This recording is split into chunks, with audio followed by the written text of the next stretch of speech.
What's good? What's good, everybody? Welcome back to another episode of The Urban Platform Speaks. I got everybody in here today, man. We're gonna have this gonna be a deep show, I think, in my opinion. But before we get into our topics today, I want to make sure everybody like and subscribe to the channel. I got E-Man in here, I got Clayton in here, I got Jim, I got my guy Tunk in here, man. And this yeah, man, this is going to be a deep conversation. I know we're lining up to have a great podcast.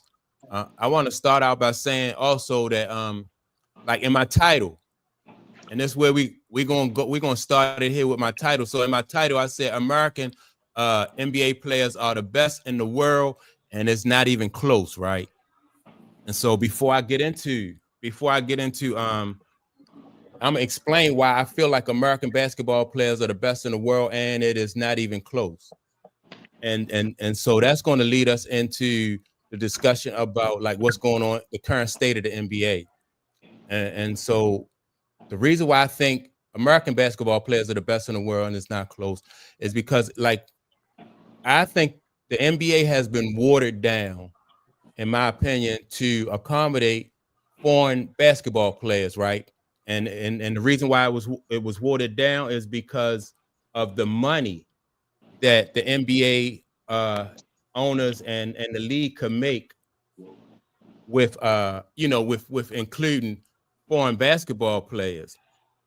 And so when you talk about like foreign basketball players coming into the league, I don't think, in my opinion, I don't think like a lot of the foreign basketball players can like if you had left the NBA the way it was in the 80s and in the 90s, I don't think a lot of those foreign basketball players would be able to compete at a level that would include them into being like a franchise type ball player. So when you think about franchise ball players and you want them to be the face of your team or you want them to be the face of the league, I don't think foreign basketball players could reach that level of play right now, whereas though they could be the face of the league. And so with that being said, if anybody got some pushback on that statement or Oh yeah, they want to add something to it, they can, yeah. Hey, I agree with you with the point where you say that American players are probably one of the best in the league. The problem with that statement is this: to be the best, you got to understand you got to be on the floor and you got to play your best. Okay, American stars right now are getting the bag, but they're not playing their best basketball. And right. if you look at the draft, who would you want to draft at this point? Because now men's college basketball in the last 5 years has really not produced the superstars that they used to. Okay, so in that point, where else do you go to get your next superstar? You have to go overseas. You know what I'm saying? So when you only Mm. have when you only have about a handful of superstars coming out of college, okay, that's really making a difference in basketball, and then you can go over to Europe or somewhere and get people that have been playing professionally already and get them to come over and play for your team. That's what you're gonna do. I don't care what sports you have or what sports you own, because if you look at it, let's talk about baseball doing the same thing. A lot of Yeah. their top prospects and stuff aren't coming from the college rankings, but they're coming from Japan. They're coming from Mexico. They're coming from South America. Yeah. There you go where the talent is to help your organization. Yeah. Now, if you ain't, All if right. the American ain't producing, hey, that's not the Europeans' fault. That's like No. if the top superstars aren't coming from New York, but they're coming from the DMV, where are you going to Yeah. go to get your top superstars? The Yeah. DMV. Well, Yeah. let me say this. Let me say this about that, right? So the NBA, if you look at the NBA now, the center position, like the way we know the center position is gone, right, out of the NBA. The way we know the power forward position is gone out of the NBA. Also, the guard position has been altered, right? And all of that has been altered. So, like now, basically, the NBA now is it's about small forwards and it's about the three and the two. So that is a finesse game. So Mhm. you don't have those power forwards and those centers that will challenge you and give you that pushback in those positions. That's where a lot of that. a lot of that competition came from like guys like Charles Oakley, Lonzo Mourning, guys like Kevin Willis. Like, if you beat a guard in the NBA and you gonna get some pushback from Kevin Willis, Lonzo Mourning, Carmelo, Isaiah Thomas, what happened to him when he beat John? He showed up John Stockton, Right. beat him on off the dribble, and asked him what But happened to him. but yeah, you're right. You're So right about that. But you're right, Mike. You're right. But the reason, let's talk about the center positions that you mentioned it. The top 5 centers in the league right now are all foreign players. Why Yeah. is that? right. Why? Because the college game has not been producing big centers anymore. And they can shoot the So, three. right, And they can shoot that's the Right. three. that's the reason Yeah. why. And it got nothing Yeah. to do with the league. It has everything to do with what's coming out. When you got Giannis, It. Wemby, you got shit. You got the centers. The dude from Denver. They are the top centers in the league. But They I can think, shoot the ball. but I think Go both ahead, Tom. I think both things can be true at the same time. The college game is different. And, I hate to be a guy, oh, man, back and, when I was growing up, the game was so much Yeah. better. I hate falling into that. Everybody will recognize and admit that the game has changed. The thing about it for me is, man, because I don't really watch a lot of NBA ball no more. And the game for me is not fun to watch as a fan, as a spectator, because it seems like it then turned into just, Mike mentioned it, like a finesse game, and then it's all 3-point shots, man. It's the way the game is being played now as opposed to how it used to be played. Not necessarily, y'all speak on it. You got guys that's more talented, but the way they play now is just not a good product, from my humble opinion. You know what I'm saying? It's not a good product to watch. I think it's a great angle that Mike is taking. Like all the international players is good, or is it because the league has been altered, right? But there's one thing none of us can dispute is that the league has been altered. Yeah. But me personally, I don't think the league has been altered to fit the international players in. I think the league's been altered from a commercial standpoint. At one time, this league was seen as an ugly league. It had drug addicts, alcoholics. You couldn't get corporate interest. But then you had something organic come along, that Bird Magic thing. Because even with Kareem and them before them and Will and Bill Russell, they were playing great basketball, but it wasn't great television, right?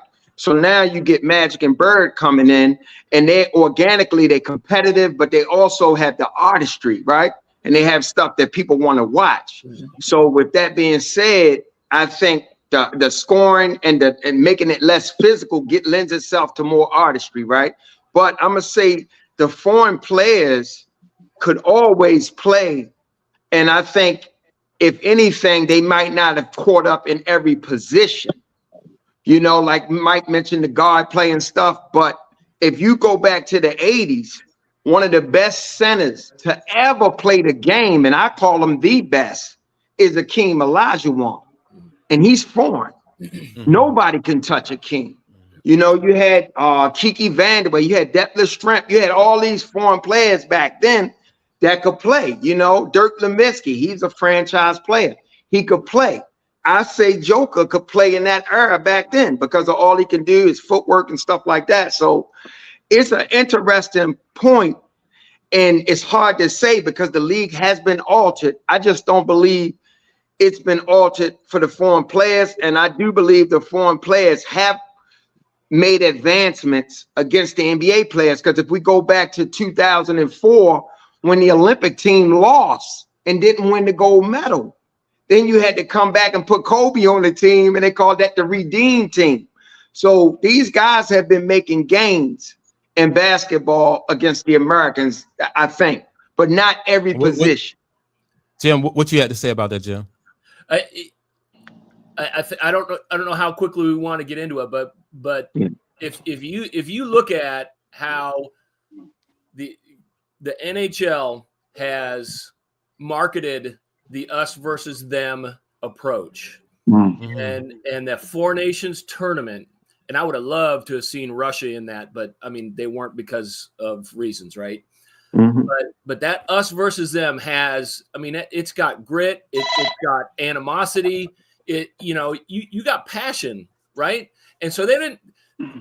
The NHL has been trying to catch up to the NBA for decades, and even in the 90s, they decided their All-Star Weekend they were going to start doing this skills competition to try to do something to catch up with the dunk contest and 3-point contest. And I think they've just realized, well, we don't have anything that could compete with that. Let's do something different. And they're doing this Four Nations tournament. And we talked about it last week, man. Canada and U.S. in the round robin, 9 seconds in, 3 fights. I mean, they're getting after it, and we got the ground to do that in the NBA. The NBA has the ability to do it, just to address that issue, Mike. Let's put. I mean, I don't know how you break it up, but let's put up the USA versus the Europeans, or and USA versus the other Americans. Just something. But right when guys start to play for national pride or us versus them, it's different. Right. Well, I mean, so you kind of make my point though, Jim, when you said that, like, all right, like less than a minute into the hockey game, they got physical. They was challenging each other. They was pushing back, right? And so last week when we spoke about hockey, right, or maybe a week before, you said that, like, that's not everybody in hockey. That's certain guys. Those are the enforcers on a hockey team, right? So So the fighting definitely, the fighting's definitely those guys, but. And the enforcer in the NBA was mainly the power forwards. Those guys were the enforcers. You never, like, point guards. You don't see point guards just at half court going at it most of the time. That's the power forward. That's Kevin Willis. That's Lonzo Mourning. Those are the guys. That is the position. Boogie Cousins. You got dudes like that who. That's where all the BS stop at. So now you don't have those guys in there. You got small forwards and you got that wing position. That's all finesse. That's finesse. So that's 40%. I'm sorry. Go ahead, Tom. No, Mike, I was just thinking when you were saying the power forwards, I said go all the way back to the 70s, that finals, man, when Maurice Lucas and Daryl Dawkins had hands up and center court, you know what I mean? In the finals, you know what I'm saying? Yeah. Right. Yeah. Right. It's like you say, they were enforcers. Yeah, they were enforcers. Well, see, right. Yes. Right. You did not. But that's the elevation of the game, though. You can't expect the game for 20, 30 years to stay the same. Yeah. That power forward position was, like you said, in the 70s, 80s, 90s. Anthony Mason, Charles Oakley. These were big guys that were not scorers, mainly rebounders, but they were the ones that take those hard charges. They were the one that give the elbows when Jordan comes in the lane. You can't do that no more, because when they elevated the point of no hand checking, they let everybody in the league know that we want more scoring. Right. And that position was the unscoring position. That position was there to make sure nobody came to the paint and scored. Let me add a caveat to it. The NBA player scouts and player personnel people, they're going out looking for specific type players, right? But the team that's had a dynasty lately has been the Golden State Warriors. The Golden State Warriors still has an enforcer on the team in Draymond Green. That is a very pivotal thing. Say that again. Now they have two. But with Jimmy Butler, right? Right. Yeah. So that's still an element of basketball to me that you want to put on your team, but not every team and every player, personnel, and GM is looking for that type of player, because here again, it has been, let's make it more finesse, let's make it more artistry, let's make it more commercial friendly. So these corporate interest people want to invest in the league, and it's good television. Like with hockey, fighting and all that is built into the culture. That's part of it, but for the NBA, for whatever reason, because it started off, I mean, back when it really started making its stride, it was a black league. So they didn't want to see blacks playing physical and fighting. You know what I mean? So And with hockey, we have to keep it, 100. It's a Caucasian league, stuff like that. So it's a little bit more palatable to have them. I don't buy that. I push back on that. I do believe that because No. the NBA had a negative stereotype on it. It was a bunch of drug addicts and alcoholics.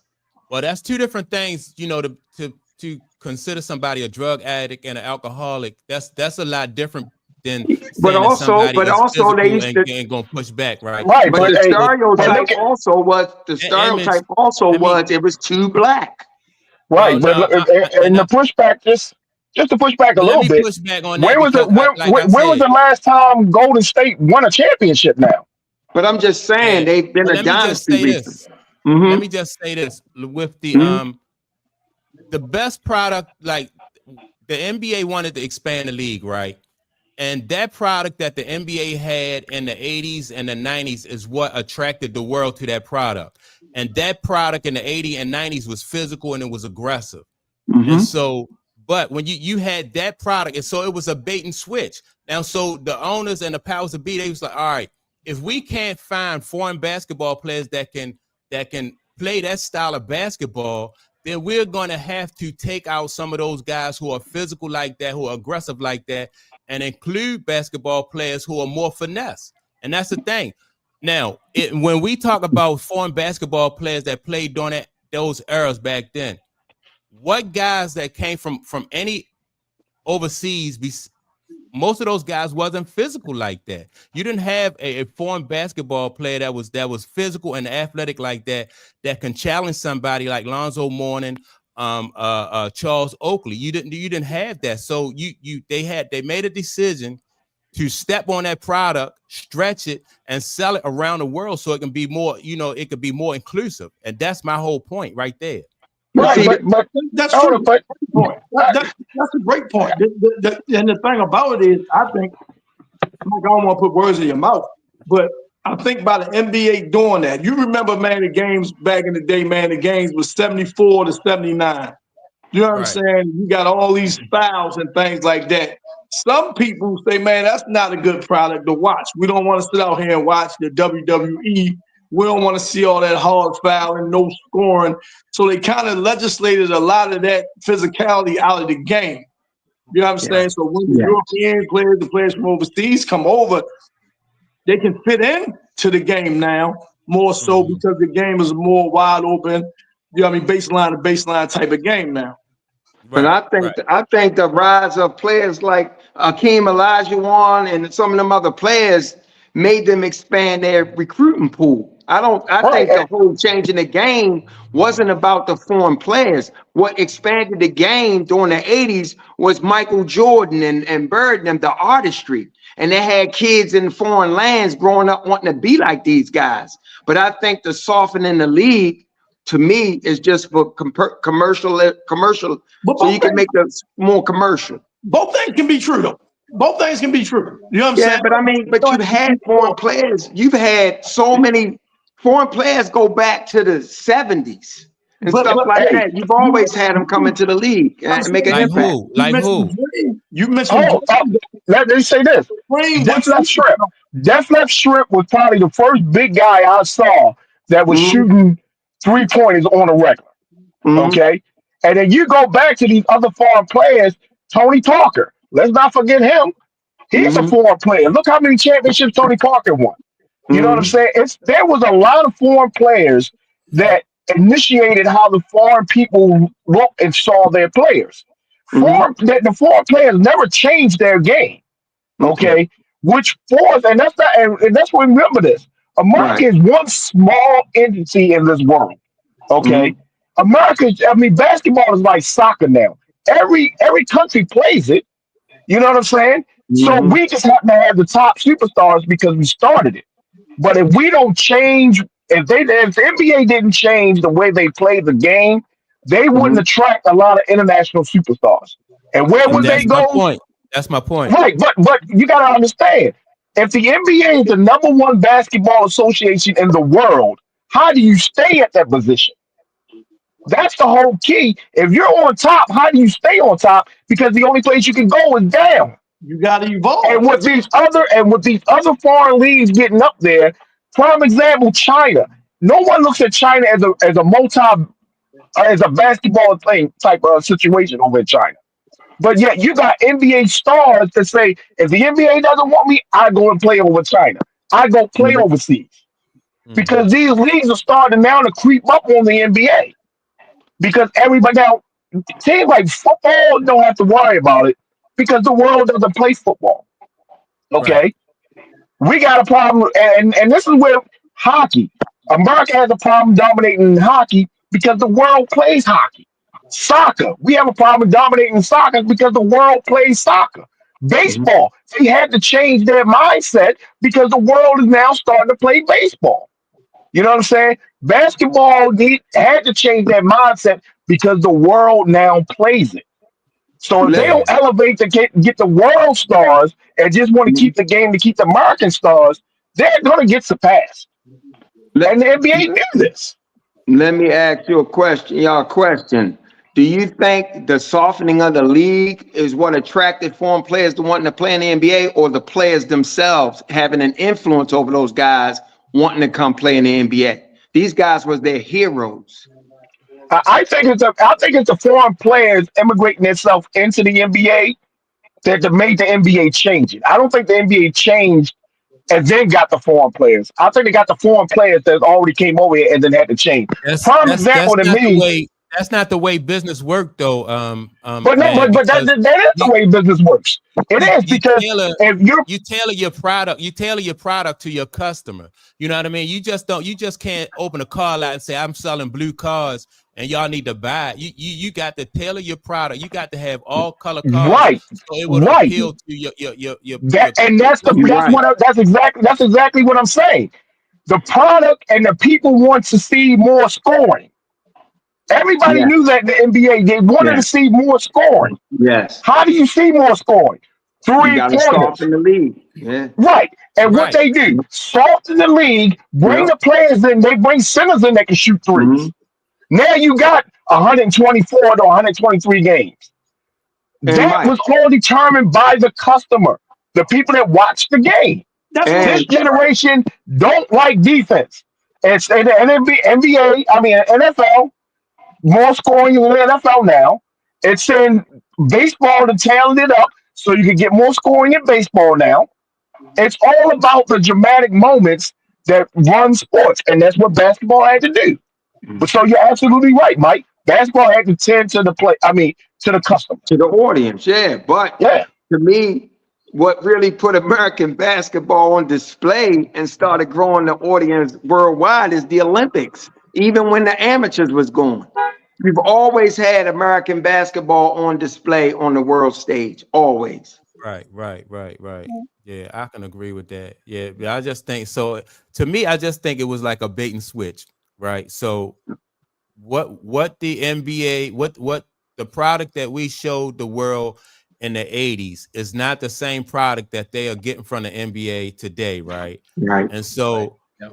and part of the problem with that, like I said, is they had to legislate or whatever way you want to call it, they had to take some of those positions out of there that wasn't finesse positions. Now, just when we talk about hockey, right? Just imagine like if you want hockey to appeal to a different audience or something like that, and you take the guys in hockey who are the enforcers, you take that out of there. Like, would hockey be still as appealing, or not as appealing, but would hockey still be as But you know, Jim it wouldn't be answered the it. same sport. Like if you had other people playing in there who wasn't used to that physicality or that amount of violence in the sport. I'm gonna So let Jim. yeah, What would you yeah. say about that, Jim? So NHL has gone through its evolution. Right. They've pushed out the goon only tough guy skaters. If your Mhm. only job was to protect and throw fists, that job does not exist anymore in the NHL. You have to have skill. So Mhm. so now you've got big guys, not the beasts, because they had some true heavyweights that would get Yeah. out and that could skate Mhm. and throw hands. That job no longer exists in the Mhm. NHL. They've got 220-pound guys that'll throw hands. They don't have the two 240, 260 guys. I mean, there's probably one or two guys that are 240, but it's so they do have the guys who are, yep, this is the guy who's going to throw hands, but he's got to be able to skate on defense. He's got to be able to shoot hard. He's got to be able to pass well.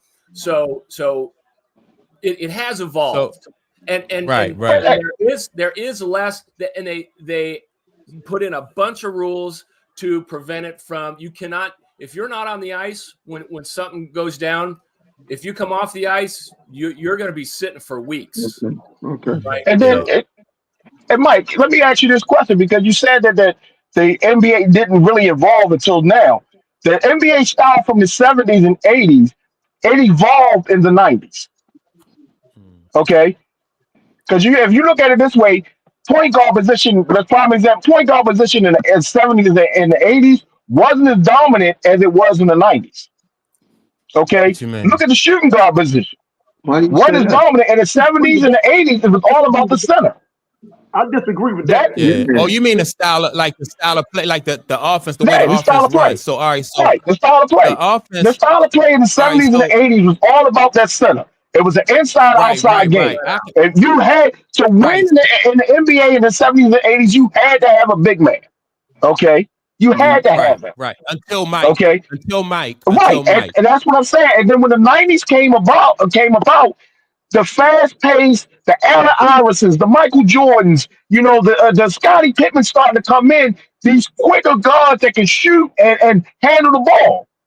You know what I'm saying? So the NBA they evolved. And that's what they're doing now. They're evolving to the next level. And the problem is, I think them guards always could do that. They just wasn't allowed to, because like you say, we're going to start and end with that center position. I think, you have guards that always can handle the ball and can shoot it. But you're not going to shoot 15 times, 18 times a game. We throwing that ball down to that center.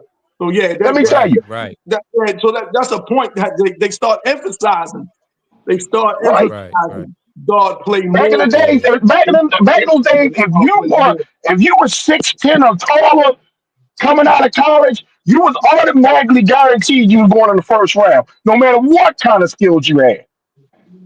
You was automatically guaranteed you was going in the first round. I don't know what y'all think of this, right? But I think Ralph Sampson was Wemby before Wemby was. Oh yeah. Not everything else, but everything I else. can see a little bit, but Wemby a different cat. And I see what you're saying. Yeah. The thing about go ahead, Mike. Go ahead. Well, the thing about that, Ralph Sampson 7'4", about the same size as Wemby, right? Now, Ralph Sampson could do a whole lot more than what he put on display as far as like his athleticism. Same thing with Wilt Chamberlain, right? So if you go back to Wilt Chamberlain was an excellent athlete and could do a whole lot more than what he did. But see, basketball was, because of the way it was played, like it was structured. So if you were 6'10", like man said, if you 6'10", you 7 feet tall, you automatically you in the low post. You're not shooting you're not shooting no jumpers. All right. And so if you're a point guard, the way the game is being played, we operate inside out. You get the ball down to the low post because that is a higher percentage shot. That was the mindset of basketball, right? And so that was the mindset. But now it's like, and that's why I say like the European ball players, like everybody is out on the perimeter, right? And so when you're right. I want to say about what Jim said about like that certain positions that was like kind of legislated out of hockey, right? Those enforcers. And so really, and like we said earlier, what you just described, like the guys who are now the enforcers in the NHL, that guy you just described basically is Draymond Green. Yeah. You know what I mean? Like Draymond is not, he is the guy who is the enforcer for that team in Golden State, but he's not as big, and he's not like Kevin Willis. He's not like Charles Oakley, but that is his role, and so that basically right. And let me say this, to me, in my opinion, and you guys always tell me if I'm wrong or right. The last true enforcer in the NBA that was a true enforcer was Dennis Rodman. Okay, in my Yeah. opinion, they wasn't I, expecting Dennis Rodman to shoot average 10, now 15 he didn't. points a game. He was all No, rebounds and jam your hands up if you come in that middle. How we yeah, defining enforcer? Because to me, That's a good question because I was about to say the yeah, same thing. Yeah, I was about to say, yeah. like, how do you How you Hey, defining my enforcer? definition of enforcer was somebody that wasn't expecting to score points, but Mhm. if he didn't get at least 5 fouls a game, there was a problem. yeah, No, Wasn't he wasn't a scorer at all.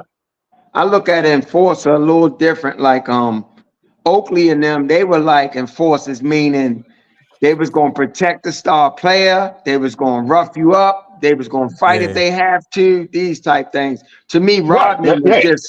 Rodman was just wiry. He was a specialist. Rodman was, and he can guard every position. You know, he was an athlete, and and an yeah, he wasn't agitator. offensive, I ain't but look at Dennis as much as an enforcer as I would right, look at like right, a Davis Thorpe or yeah, Kevin Willis or yeah, you know what I'm saying? Them yeah, guys, I wouldn't look at Dennis as an enforcer because yeah. like you said, Dennis had like a specialty. He gonna play solid D. Yes, Like you yes, said, perimeter on the post. He gonna yeah, rebound things like that. yeah, And But he won yeah, games but with yeah. hell, fouls. but And didn't enforcers wasn't it usually the enforcers was the best defensive player on the team? Yeah. Yep. no, Okay, wasn't not enforcers, necessarily, but not hold on, necessarily. but Not most of the necessarily. time, most of the time, Yeah, I most of don't the know time, wasn't because enforcer I don't usually the remember one that go in there and get them dirty rebounds? but I don't remember Charles Oakley being named all defensive player in the league. I right. don't remember Kevin Willis being named to these teams. I don't know about that. You But know? Yeah, that's why they was just enforcers, though. That's why they was just enforcers and nothing. You know Yeah, what I'm saying? yeah. Dennis was, to me, Dennis was different than that. Dennis was Yeah, special. yeah, Yeah, But Dennis was yeah, but special. yeah. right, but Dennis Rodman wasn't a scorer.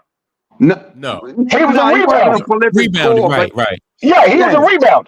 He was right. a defensive player.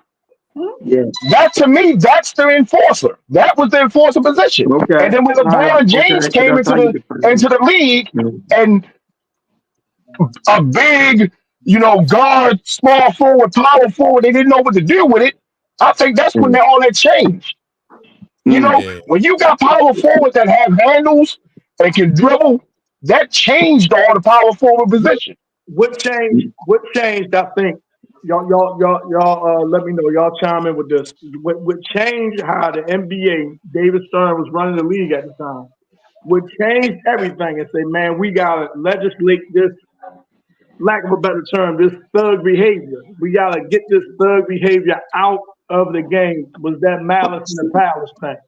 Malice in the Palace was one. Yes. After that happened, David Stern made a Yes. conscious effort. Remember, they used to call Portland the Jailblazers. Remember, it was the Yep. Portland Jailblazers. Exactly. Yes. And that Indiana team was always getting in trouble out at the club. Yes.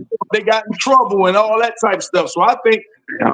David Stern started putting behavioral what's the name and contracts. Like it's like this the NBA, like almost like the NFL do. I don't care what the team do. If you embarrass the NBA, you embarrass the league. These are the consequences of it. Mhm. And You I get- think you get fined. they did that. They went from one extreme to the other, but I think that's when they said we want to go away from that type. You know what I'm saying? And to add on to that, Tom, that brawl went up into the stands, man. Yeah. Then you had your paying customers and the fans getting involved. Yeah, it was a player versus huge black fan. eye. It wasn't player. It wasn't player versus player. It was player versus fan. NBA. Yes, and corporations, they walk away from shit like that.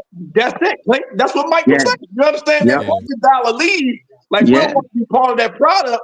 Now you gotta do something. You know what I'm You saying? gotta do something. Yeah. Yep. That's yeah. forgot about that fight. Yeah. Hey Like Jim, I said, I think the NHL, like the guy was talking about how slow the growth has been. The one difference, I think the NHL is so team oriented. It's all about team, right? Even though you have your individual stars like a Gretzky and them come through, but it's hard to really see that sensationalism in the individual charisma because of the way the game is played, right? But where the NBA, they have individual It's a lot of individuality, and the individuality is actually what expanded the sport. You know, that's why it's a struggle, you know, for them to really compete with some of the things the NBA could do as far as skill wise, because regardless of who's doing it, and even though like you got to be a purist in hockey to recognize the gifted, right? But with an average fan looking, it just looked like a guy slapping the puck into the net. Even when I watch Wayne Gretzky highlights, you know what I mean? He's doing it, but I don't have an eye for how great it is. Yeah. You understand what I'm saying? Yeah. And that's the thing that's always going to hold the NHL back. I mean, you know, we've been making a little bit of comparisons between the NHL and the NBA. NBA is always going to be more popular than NHL because the NHL is a provincial sport. You only grow up and understand and see the game if you've lived north, right? Yeah. The Canadas, the Michigans, Minnesotas, Maine, New York, Alaska, all those places that are hotbeds of hockey. Yeah. It's just provincial.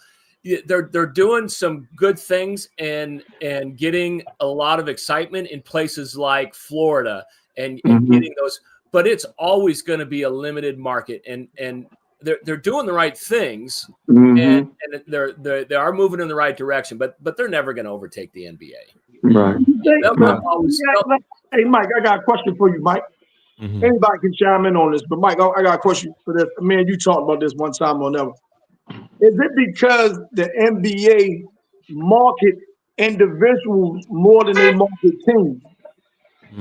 It's like they market individual play and individual success more than they market team success. Yeah, that's true. And I think part of that is because like you know, like those guys are so recognizable. You know, you can see those guys. It's not like football where, you know, like in football, like you're not even allowed to take your helmet off. No. You know what I mean, on the field. So it's, you know, unless you Tom Brady or you Ray Lewis or somebody, like people like I've been around people that play professional football and I didn't even know. I just knew it was just another big dude. You know what I mean? I didn't know that they, you know, until somebody told me that, oh, this guy played for such and such, you know, like, so you don't really know with the football players. They not, you know, and the same with baseball players. Like baseball players, you can market them, but it take a while too for people to catch on like who this person really is, unless they always in that spotlight. But you know you can spot because there's only 5 players on the court when you know you're talking about basketball. I mean, you know, from each team, 5 players. And that's a testament too to you can't create a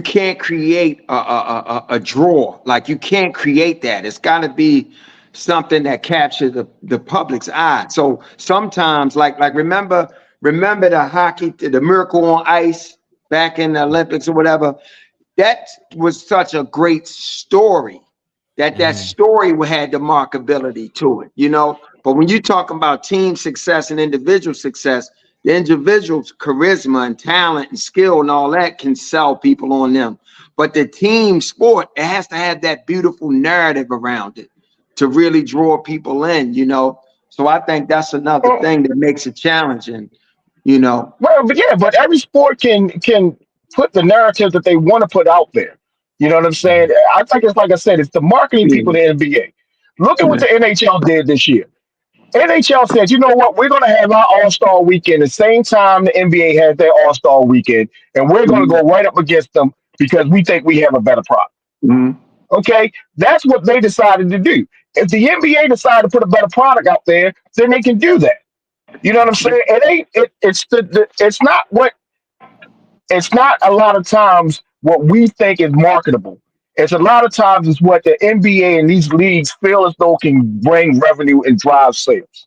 Okay, but you know, the last was 14 million people watched that Canada-US game for the finals. 14 million people on a Thursday night looked at that game. Okay, that's what they marketed and that's what they push. They pushed that game the whole week. Yeah, but I think they pushed the game. I think they pushed the game because also it was the audience for it. I think a lot of that interest came outside of just marketing. But how do you get the audience for it? You market it to where you want to go. Well, and You know what I'm saying? The NBA did not market it. That you know what? The NBA, their All-Star weekend for the NBA, their All-Star week was very, very bland to me. Okay. It wasn't exciting. They couldn't put any excitement in the dunk contest. They changed it up where the two ladies going against Stephen, what you call, they killed that. You know what I'm saying? Then they put Shaq team against somebody else's team. It seemed like it was just all thrown together with no thought into it. So if Yeah. I'm an NBA player, I'm like, yo, y'all didn't put any thought into this. Why am I going to play into it? So, So Jim, that's what was where you it going to comes. say, Jim? What was you going to say, Jim? I was just gonna say, first of all, 14 million and one, because I watched that thing. And second, part of the built-in narrative was those two teams had just played the week before and got into a big fight. There was already drama built in. Okay. Right? Like, There you hey, go. I want to see these cats get in there and hit each other again. Okay. Right? Right. And so there was anticipation Right. built into it. Right. All layered on top of what we talked about last week. USA versus Canada. Right. You know, the big brother beating on little brother, and little brother's gotten over a couple of times. And Right. and now it's okay. We're at it again. And so that it was all built in. And you compare that with what the NBA did. What the NBA do? They let's try some gimmicks to try to capture some of that and do this four team kind of thing. It's like just Play the 40 points. yeah, played a Like, 40 Yeah. gimmick. It was such a gimmick. And check Yeah. this out, though. The NBA, you can't even say that they didn't market it. The NBA is the lead conversation in every sports show, talk show, across all the networks. They constantly being talked about all the time. You don't talk Right, about but it's in a NHL. negative. That's in a negative aspect, though. But I'm just saying, but it's always It's talked negative. about. It's always one of the main stories talked about, sports covered in America, in our you know, with the networks. With the NHL, you don't hear about that like that. They got a special segment for it on SportsCenter, but you ain't constantly hearing that. That's why I said some things have to happen to draw interest, and then you can build on that. You know. But see, like Jim said though, up north they probably have shows dedicated to hockey and stuff. You know, down here where in comparison, you know what I'm saying? We don't see it. We're not as connected and dialed in as it would be, like you said, up in Michigan, Minnesota, things like that. But look, man said something earlier before we went live. Man said that Kobe was the last superstar who really cared about winning in the All-Star game, right? Now, I'm not going to say, you know what I mean, true or not. That's not the point I'm making. The point I'm making, how do you get more guys to care? Or can That's you? the thing. Or can you? Right. How do you get more telling guys you. to care? That's the thing. This what you do. Because like and see that's part of I want to listen to this guy comment, the hockey guy, right? But you know, that's why I say you really can't blame the employees. You got to blame the boss. And when I say that, I mean this. If anybody know how to incentivize or how to motivate or how to get people to work, it's rich people. They know how, you know what I mean, ways that we don't even, you know, they know how to get you to work, right?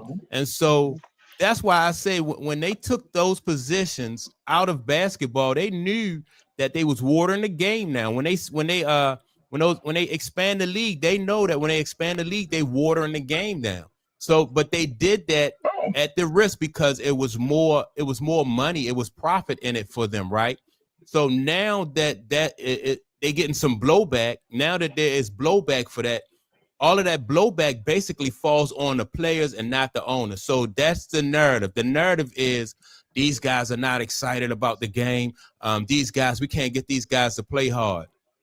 So the Eastern Conference, back in the day, in the 80s and the 90s, early 2000s, the Eastern Conference play against the Western Conference. That was a big deal because you had, throughout the season, you had the Eastern Conference guys beating up on the Eastern Conference guys. Then you had the Western Conference guys beating up on the Western Conference guys. So us as fans, once we get a chance to see Michael Jordan, Larry Bird, and Isaiah on the same team, that's for us, that's good. You know what I mean? Because no other time, they don't, they always competing against each other, beating each other. You know what I mean? What's the guy named Dominique Wilkins? He playing with Larry Bird. That's big deal right there. You know what I mean? But now, So I gotta say. So let me ask you: are you saying now the way that it's formatted, it's the players? I mean, it's the owner's fault? well, because of my point, my whole point is there is no pushback in the NBA at no position. You know what I mean? Like when you take guys again, when you take those enforcers out of there, ain't no pushback. You know, you can get to the rim anytime you want to. If you beat your man off the dribble, that's it. You know, you're gonna do your thing. So you can pound your chest and do all this other stuff. Like it was consequences and repercussions for showing up somebody back in the day when you played basketball. It was always respect. Let me ask this question. Okay. So now with all these guys getting the money, getting so much money entering the league before they do anything, and all this guaranteed money, right? If losing a game, if your competitive nature is not enough to make you want to outplay your opponent, why do you think going to the rim, getting hit hard or something is going to bring that out of them anyway? Because the thing I think is back in the day, those guys had to really make names for themselves to get endorsement deals and get all these things outside of the sport. Now they don't have to. They got all these things. You got signature shoes, brand endorsements, and all this other stuff. So there's no incentive Guaranteed to contracts. really compete. Guaranteed contract. There's no incentive to compete. So you can bring enforcers back all you want. Draymond does some nasty shit to people, but people wind up later on breaking bread with them. That it don't bring out that competitive side in them. It do. Ali would not have been Ali without Frazier. And we had that discussion before. Yeah, that's not true. Before. Ali, that's not true. Ali was Ali again. Ali was Ali before Frazier. Ali was Ali. Your opponent challenges you, and your opponent pushes you to a level and brings something out of you sometimes that you may not have known that was in there. Yes, but Ali, Ali was Ali against every single opponent he fought. Yeah. Right. You make a good point, but Clayton, I see what Clayton's saying. Like if you don't have that fire in you, you know what I'm saying? It ain't gonna come. It ain't gonna come. Right. My point is that all right. So this all right. Take for instance Kevin Durant. Kevin Durant said, "I just want to show up and I just want to hoop. You know what I mean? I don't want to be a leader, right?" Now just imagine if it was a different league. You got that kind of talent.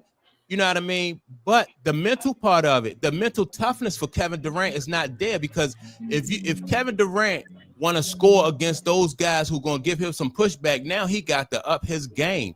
You're right. That game, Kevin Durant game, is in there, but it's just not going. That's why I said people need other people. You know what I mean? Like you just not Kevin Durant. If he don't have to push himself to that level, he not.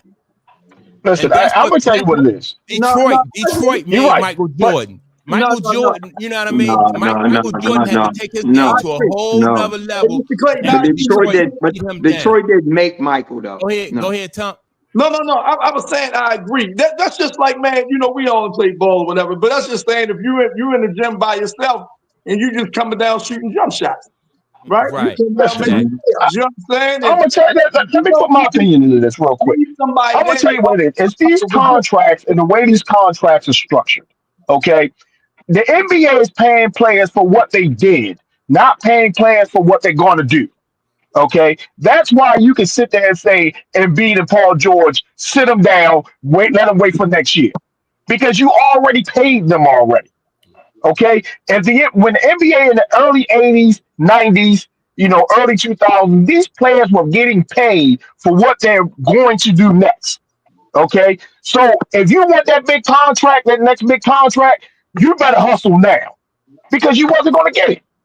But now the NBA is giving these contracts to guys that haven't proven one thing yet. Hasn't even gone to a goddamn playoff series. I don't think, in my opinion, though, let me just say this. In my opinion, I don't even think money have anything to do with it, right? I think because if you wasn't qualified for the job, number one, you wouldn't have had a job. So just imagine like these guys who play today, I think a lot of these guys, they probably could play back in the day, but their game would be raised to a different level because the game was so much more physical and the game was so much more different. Right. So if you But play back in the when the you know, you get a couple $100,000 a year, that's what you got then because you just so happen to be playing during that time. Now you playing during a time where you getting millions of dollars a year, but it looked different because ain't no pushback. You know, you adjust yourself to your environment. listen, and you're right about that in a certain extent. But then when you have players that's getting bags that haven't done anything, prime That's true. example, Embiid, prime example. He's been with Philadelphia all his career. He has not led Philadelphia to the cornfields yet. Okay, but yet Yeah. Philadelphia keeps paying this guy. So what you got to do is, you got to figure out what not to pay. Hold on. Yeah. And what Yeah. was driving those players, Mike, was winning. So if you Right. wanted to win, you had to win at all costs. So if you're going to go against physical nature and stuff like that, you're so focused on winning, you got to go through that. Yeah. But the atmosphere in the NBA is what it is now because the focus is not winning That's for right. everybody. You still That's have some that's driven by that, but that's not the focus. That's You don't right. have, you know what I'm saying? So now the atmosphere is Like- soft. It's now resistance. There's no But look, pushback. me and Clay, you. to Go piggyback ahead, on Tom. what you said, the win is the shoe deal. The win Yes. is the guaranteed Right, contract. right, Yeah. right. Is all the other endorsements. That's Yes. the win to them. You understand? Yes. But look, That's the win. that's Yeah. that's because, like I said, money was so high, right? But just look at it like this. Like, have y'all ever rolled past a basketball? You ought to be like, all right, I'm gonna go down here and I'm gonna hoop and I'm gonna play some basketball. Now, determine what, and you see certain crowd out there playing basketball. If they don't look like they gonna be good competition for you, don't even get out the car. You be like, man, I ain't hooping in here. I'm going somewhere else. Where you know what I mean? Where I know I can get a good bump at. Because those players that are on that court right then and there are not going to, they're not going to challenge you. Great Yeah, point, Mike. but Mike, Great then point, look at it Mike. this way though. You're talking about the fact that you're doing it without getting paid for it. Right. Now let's Yeah, say but somebody that's the whole said, Yeah. point. Money let's don't say, matter. let's say, Money don't Yeah. matter. but money does matter. Money Right. does matter to these NBA players. That's the whole point of it. Right. The whole Right. point. Let me ask you a question. Now listen to this. Let me ask you a question. Man, finish making your point, man. Houston, Your point. Finish making your point. Go ahead. You saying like Yeah. if you getting paid, go ahead. Go ahead and finish. yeah, Houston and OKC. They don't have a top ranked superstar on them teams, but they're great teams. Okay. Now, when that bag starts to come, they're gonna have to break those teams up because now the bag is coming in and everybody gonna want their bag. It's all about the money. That's what the NBA has turned into. Players don't play because they're $100 million players and they got a knee injury. Shut them down. You know what I'm saying? It's all about. I've never heard that word shutdown until I got into professional sports. Now the shutdown is a term in professional sports now. Whereas in the Mike, 80s yeah, and the let me 90s, go real quick. shutdown never even made it. Go ahead. Hey, let me go real quick because Go I ahead. think, man, you kind of touched on this yesterday, right? Yeah. And we spoke about football. Yeah. Basketball, you can go out on a basketball court and you can half-ass it and be safe.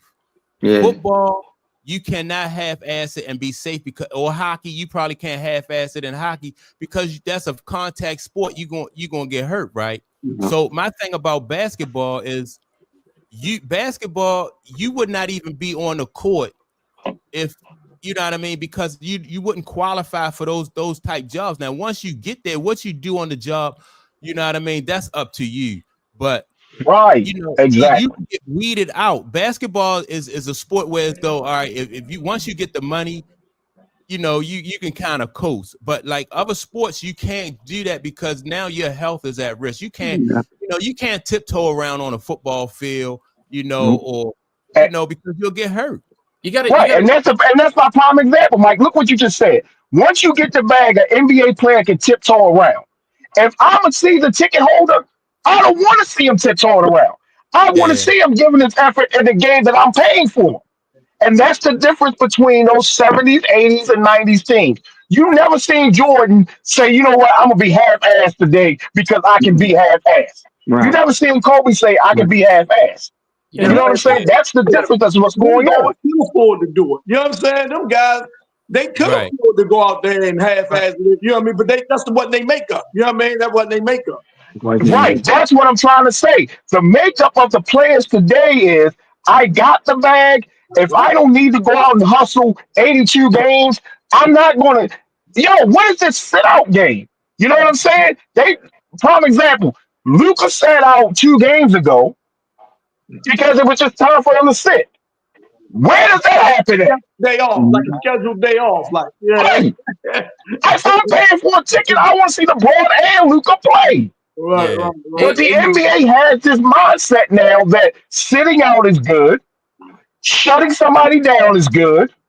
It's best for the team, but it's not best for for the people that buy tickets. For Hey, the Mike. Go product. ahead, It Jim. ain't What you back saying, to the Jim? product, though. You know what I mean? Right. For the Yeah. product. Yeah.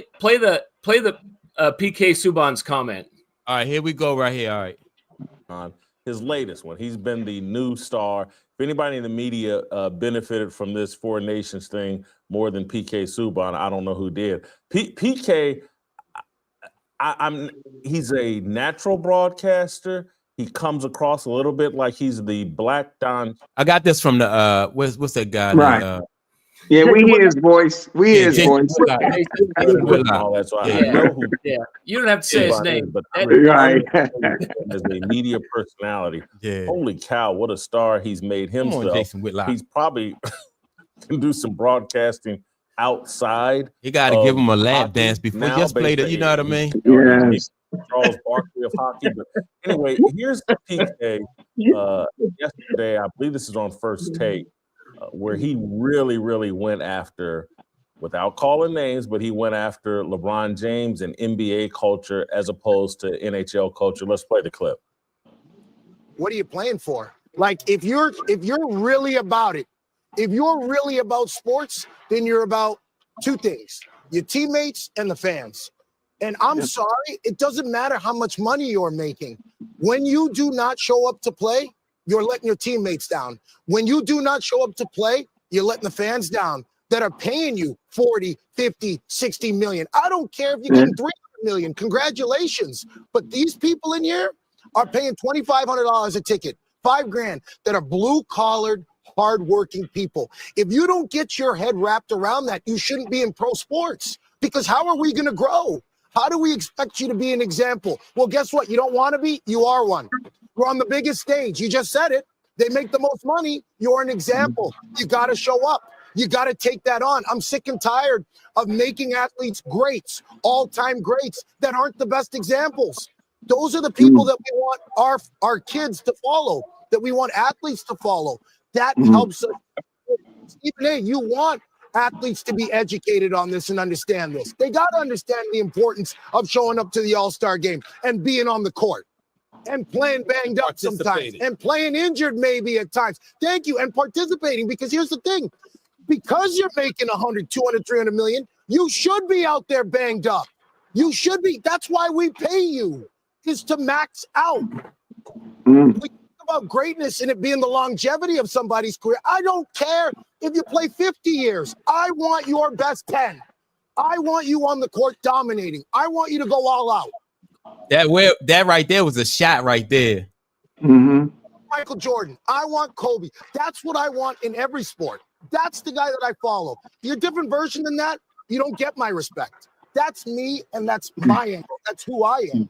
But I think we got to be very careful on that. All right. So what y'all think about, like, and see, that's what I said. All right. When I think about like Isaiah Thomas, what he played like about 12 years, Michael Jordan played 15 years. Larry Bird, he went out because of his, you know what I mean? Like, we knew that those guys played in between 12 and 15 years. Those guys gave everything to the game. They you know what I mean? And not that as fans, we want to see guys go out on a stretcher or something like that.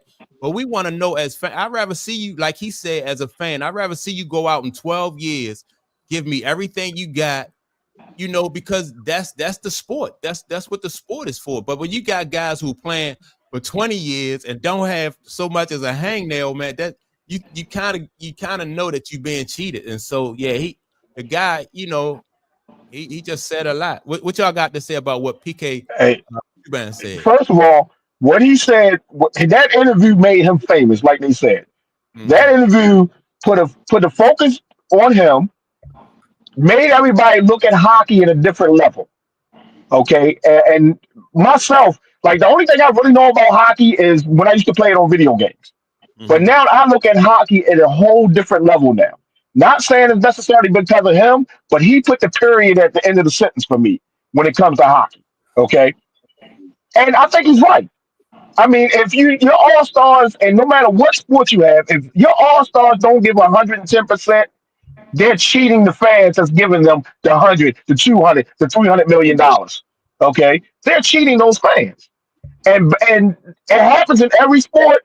But it seems like it's more focused in basketball now because when you only have 12 players on a roster in basketball, and 5 of them are hurt because of phantom shit that's going on. And it makes you look at the team. It makes you look at the sport differently. So I agree with most of what he said. Yeah, I think what you guys say, Jim. I was just going to say that you have to.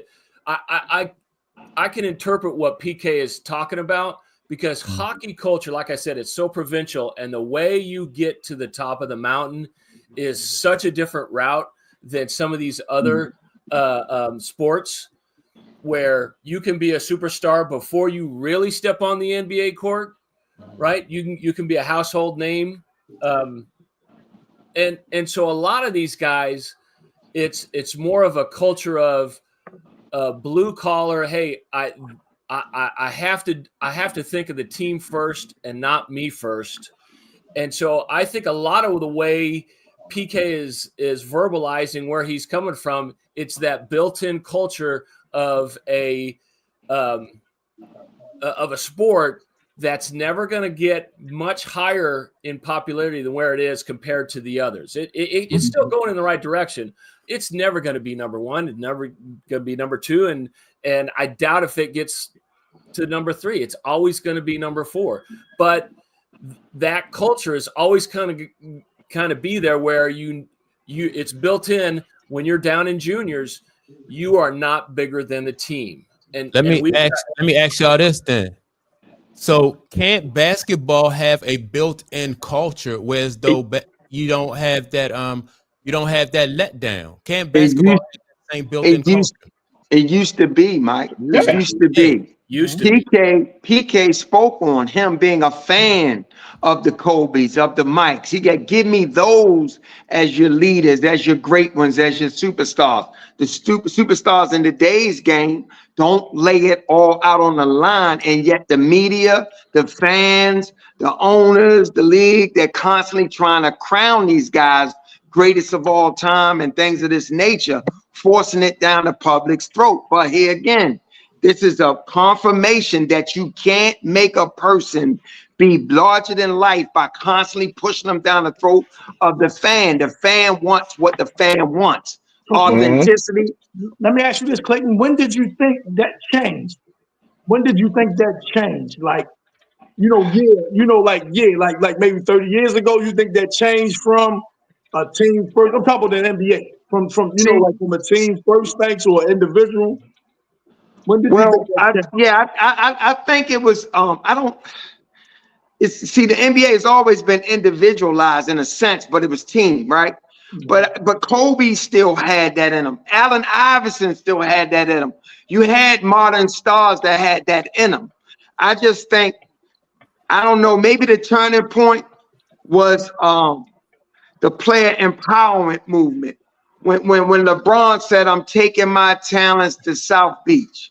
Maybe him starting to orchestrate teams and putting teams together, and the players starting to orchestrate putting their teams together and things of this nature. Maybe that was a turning point.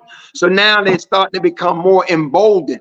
You understand what I'm saying? And now they know they have leverage. They getting these max deals, these contracts. So now they know I'm the product. That's so right. Now the attitude has changed to some degree, but let me say this, and you're right on that.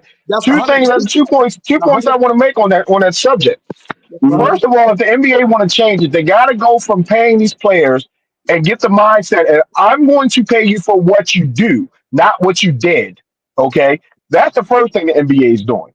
And the talk to you, Clayton, about what you were saying, I think it goes even before LeBron James. Me I too. think Shaquille O'Neal started that. Me too. Okay, when Shaquille O'Neal went from Orlando to the Lakers, okay, he started that movement where, you know what, Penny might shine a little bit more than I shine over here. Let me take my talents over there with Kobe and let me win some championships.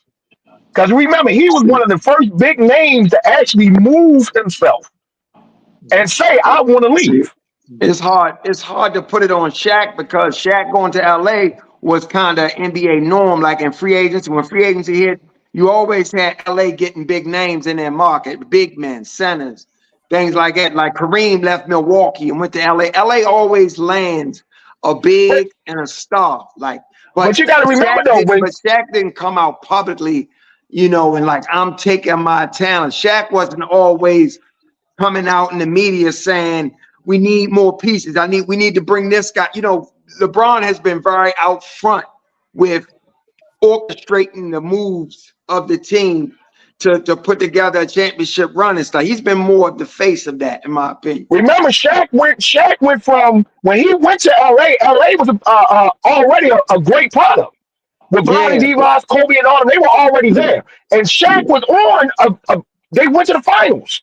You know what I'm saying? Shaq and Payne went to the finals. Yeah, he was a free agent and they signed him. But I'm just saying, LA has always been doing that. Like, they always get the big name in their market.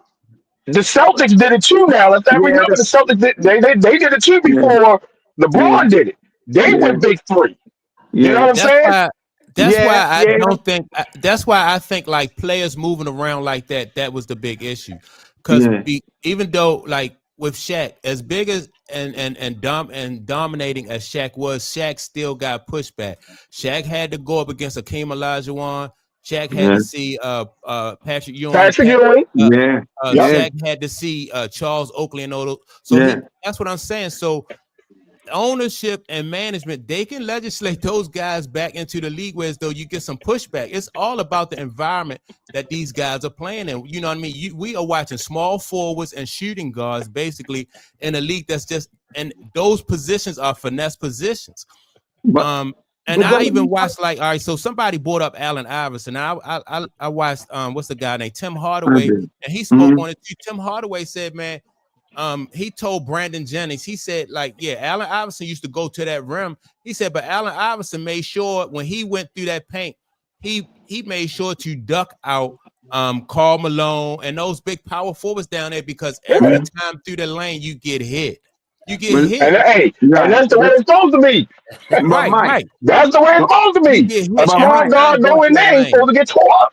Real quick, but Mike, when you legislate and bring those players back into the league, that's not going to stop these guys from shooting threes. That's not going to make these guys automatically start going to the basket and things of this nature. One complaint on Anthony Edwards this year is that he ain't going downhill no more. He's settling for the three. So you can bring those guys back, but guys are still playing on the perimeter. Yeah, I watched that game last night and against the Rockets, and at one point the Timberwolves had 5 wings out on the court. On the court. Yeah, but this the thing though. If you was allowed a league to get more physical, and that physical team won, like all sport, they copycat leagues. Like whatever we're doing to win, everybody else. So Anthony Edwards he was like, all right, I can't settle for this 3-pointer, because even Larry Bird, somebody who could shoot, he shot the 3-pointer when they needed a 3-pointer, or you know what I mean? He didn't make a career out of the 3-point shot. You know what I mean? Because he did what it took to win. So I think that these young players will make that adjustment, and they'll do what it takes to win if you put them in a position where they have to defend themselves. I'm gonna go back to when players start calling their own shots, so to speak. You speak about the Braun thing and the Diesel thing and stuff like that. It's only and this is only because of the media and the narrative that the players shouldn't be able to do that. But when ownership, general managers say, I want to trade this guy, for whoever and whatever, it's okay. It's like, Right. well, you know what I mean? But if a player take control of his own destiny and said, no, you're not trading me to Sacramento, I'm going to the Lakers. Or you're not Right. trading me to some farmhouse somewhere out in the sticks. I'm going to Miami. I'm going to the Right. Heat. Then it's like, oh, man, look, man, he think he's bigger than the game. He think he's bigger than the NBA. And that just seems like, man, it's hypocritical. Because if Right. look with Luka, agree with the trade or not, they sent Luka. Now people might say, man, Luka one of the top 5 players in the NBA. Dallas say, man, we don't want you here, we trade you. You know what I'm saying? And Dallas, they're getting killed, but they're not getting killed like Luka would be if he said, I'm leaving and I'm going to the Lakers. Right. That's true. He really would Hey. get, you know what I mean, killed for that. You know what I'm saying? It's those no trade clauses in these contracts That's it. that the That's players control. Like Yup. Jimmy Butler, and Jimmy Butler has a no trade clause in his contract. So Miami had to trade him. You know what I'm saying? Luka did not have that no trade clause. So Dallas could do whatever the hell they wanted to with so long as he was under contract.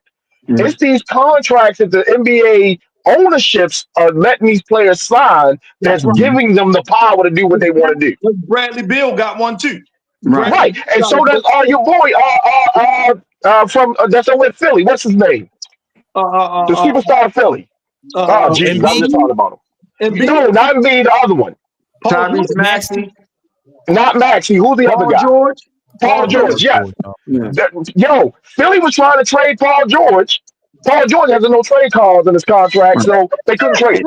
Trying to trade him 3 months after they signed. They just signed him. Yeah. Right, they couldn't trade him. Yeah. Because he's injury and everything. Now, I agree with the players being able to have some control over where they go because, like you say, the owners can ship them off. But the problem is, and it goes back to something that Mike said, with everything you do, there's consequences that's going to come from that.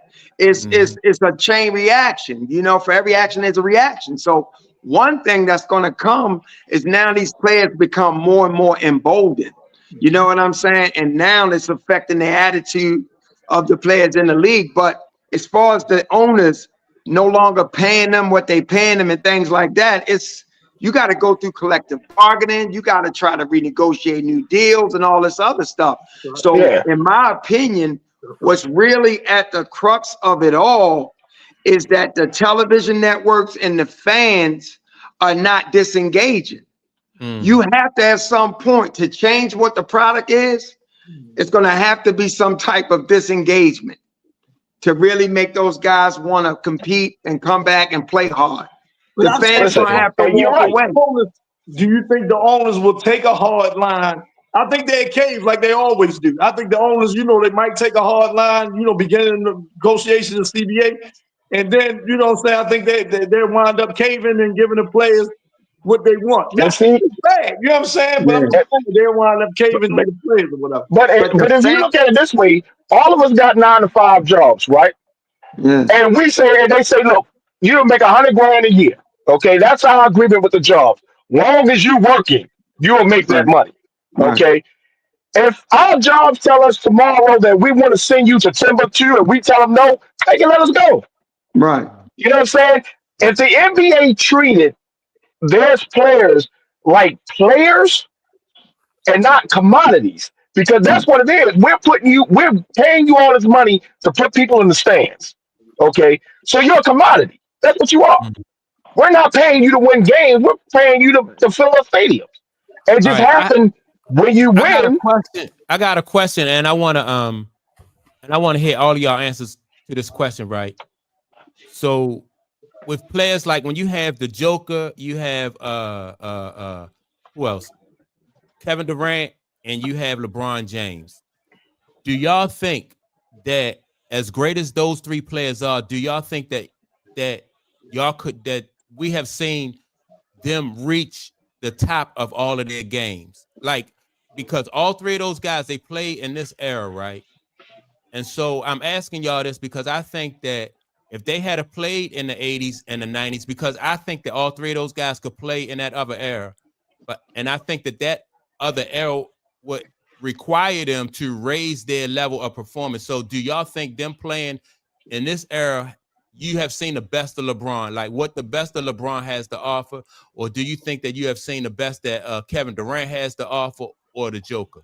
So I right, do. go ahead, Clay. Yeah, I do. I think all three of them has played at their top level performance. I believe all three of them have. I don't think you can get anything more out of those guys than what they show you. Yeah, go ahead, Jim. I was just gonna say I agree, but if you put them in a different environment, right? If you put them in the late '80s, early '90s, do they find another gear? Right. What you think, man? Do you think that you have seen the best of Kevin Durant, LeBron James, and the Joker? Yeah, I've seen. We have seen the best of LeBron. LeBron can't give no more. He's 40 years old. He ain't giving no more good games. Well, he's not giving us more than we have already seen. Kevin Durant, I think we have seen everything he can give, because like I don't like Kevin Durant's work ethics, basically. So I don't see Kevin Durant getting any better than what he already has given us. Luka, he's a different. We may get a little bit more, because I think he has maybe a championship left in him, depending who you put around him.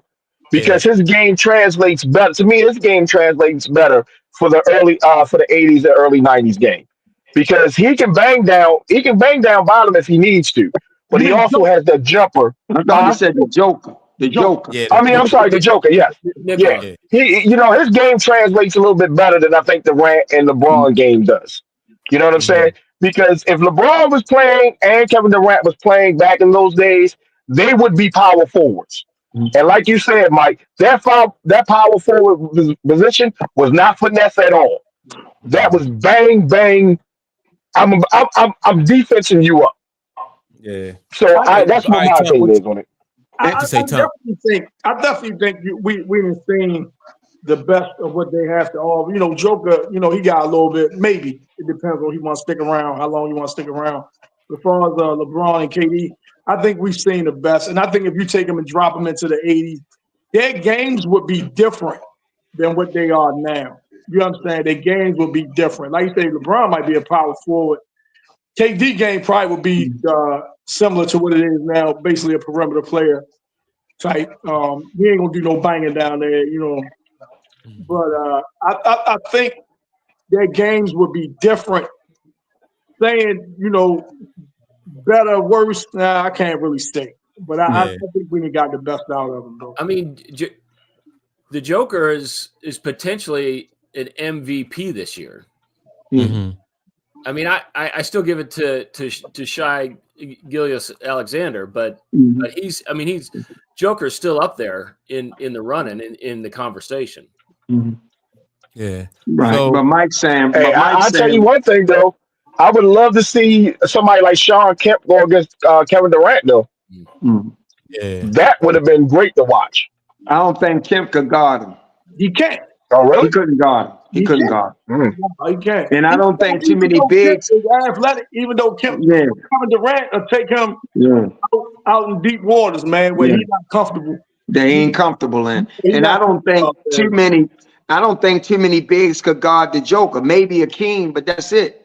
I don't think too many of them bigs could guard the Joker. But I'll say LeBron, to me, was the best that I've ever seen when he took that Cleveland team and got past Detroit and went to the finals. That LeBron, to me, was the best.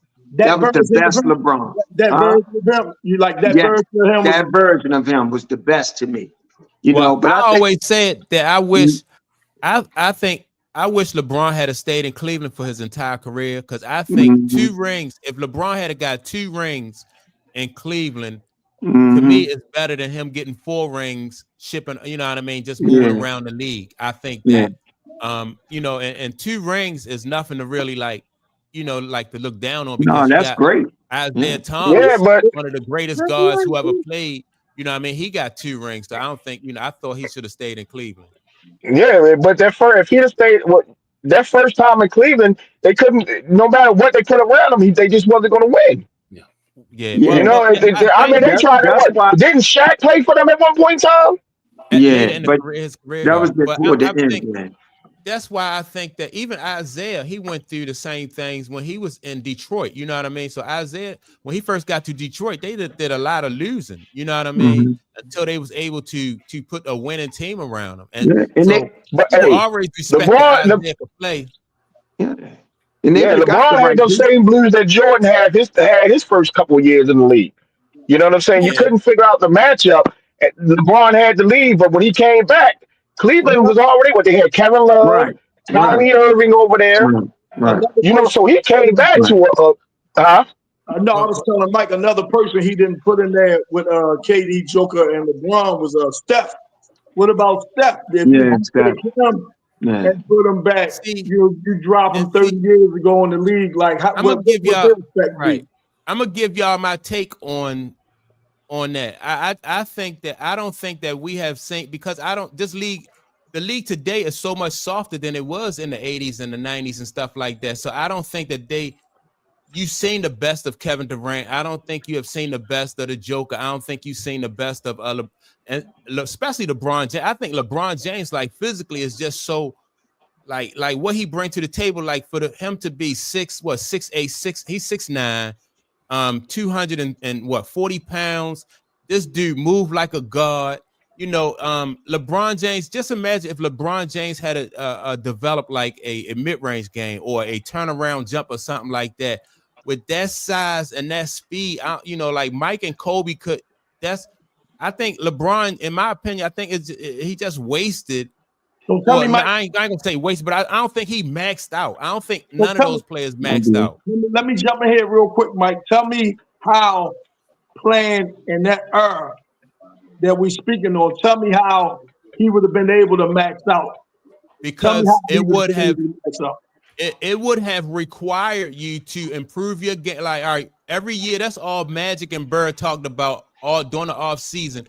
They had to work on their game because some kind of way that their opponent found a chink in their armor. So the Lakers found a chink in Bird armor one year, and Bird got sent home. So all that's some of what Bird do. Bird, he shored up that chink, and he came back, he beat the Lakers, right? And so the same thing for Magic. Bird and them found chinks in Magic, you know what I mean? They made Magic do things that he was uncomfortable with. Magic worked on that in the offseason. He came back, he beat. So my point is, your opponent they show you where your weaknesses are, and you got to get better. You got to raise your level of play. You can't, if you don't have a low post game, you can't go team up with somebody that, you know what I mean, that got a low post game. You got to improve your low post game. So that's why I don't think those guys maxed out their abilities. Well, that Well, see, Detroit team. and you're right. What? Go ahead, Clay. Because I was going to say, because my whole thing is the difference of the defense. When those guys were playing, they had this thing called hand checking. Okay, Yeah, and right. hand checking will stop you from moving where you want to go. Okay, Well, because if that hand other person checking- is stronger with the hand check, you wasn't moving where you wanted to go. Well, you can. Now the thing about hand checking, if a guard is coming at you full speed downhill, you can't hand check a guard like Allen Iverson. You can't hand check Allen Iverson unless he at a standing still position. If Allen Iverson back up, he take one step back and he want to go left or want to go right, you can't stay in front of Allen Iverson because he's just too fast. And so that's Right, now but hand checking will work like in certain situations, but it wasn't an end all be all. You wasn't going to stop It wasn't. somebody. And Mike, you got a good point. And I want to say hand checking was only like a thing with somebody who really was had they back to you or had you on a hip or something. That's when Right. hand checking would come into play. If you Right. face up against some hand check, don't have no, you know what I mean? It don't have no, Exactly. it can't do nothing with you. Yeah. So yeah, but that was the whole league back then. That was right, the yeah, league. if you could get a So position, if you're trying to transfer these guys from that league to back in the days, then that's exactly what they're going to run into. They're going to run into somebody trying to hand check them, and they're Yeah, going to that's run into coming into the lane and three people in the lane and getting that foul and everything. So now we're talking about, especially like Kevin Durant. We're talking about Kevin Durant durability.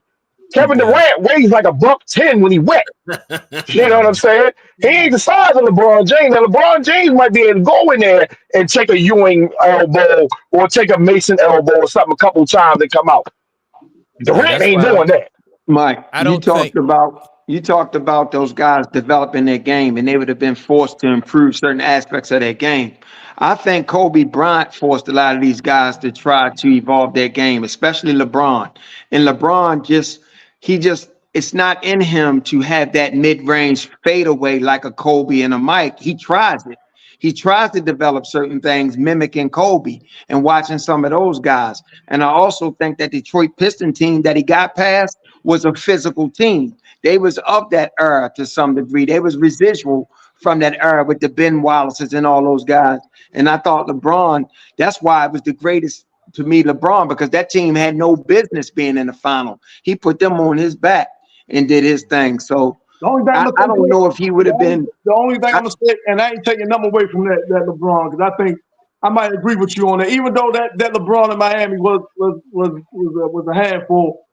The only thing is Ben wasn't on that team that he beat in Detroit. Oh, he wasn't? Yeah, Okay. No. Okay. But everything else you're right though. Everything else you're right about. Okay. They still had Rashid. They still had, Trayshawn. You know what I mean? Chauncey Billups. They still had Chauncey. Yeah. They still had Hamilton. You know what I mean? Right. Yeah, so yeah, they still the thing. But Kobe was setting the pace for the league. Normally, your superstars, your marquee players, they set the pace for the league and the players and what they need to develop and stuff. Kobe was doing these things. That's the point Right, yeah. about the All-Star game. Yeah. The only one that really cared about, like, look, man, I want to go out there and bust them up, bust their ass in the All-Star See, game. Right. If y'all remember though, Kobe was a holdover from that. Kobe seen Mike. You know what I mean?